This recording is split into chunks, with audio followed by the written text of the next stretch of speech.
Mr. President, Ma'am Lisa Araneta Marcos, hindi ninyo ako kalaban. Wala akong sinasabi ng masama. Hindi lang ako makakampanya noon. Alam mo, iniiwasan ko ito.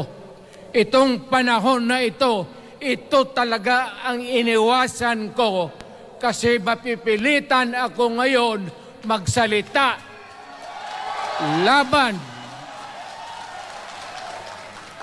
ng mga tao sa gobyerno. Alam mo,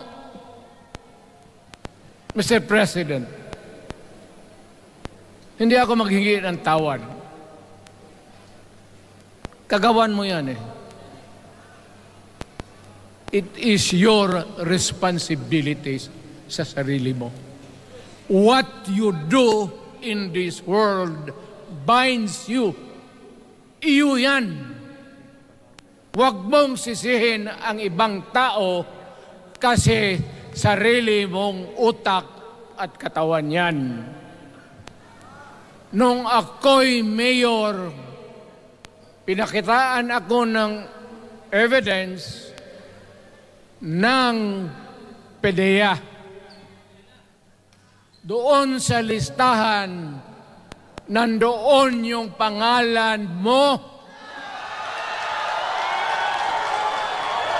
Ayaw kong sabihin yan kasi magkaibigan tayo. Kung hindi magkaibigan, magkakilala. Ikaw pumapasok kayo ng alanganin.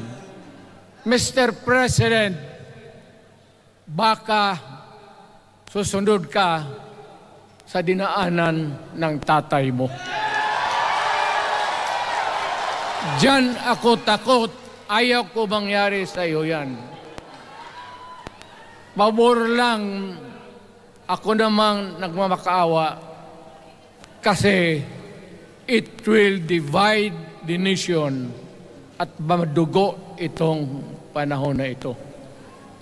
Alam mo, Mr. President,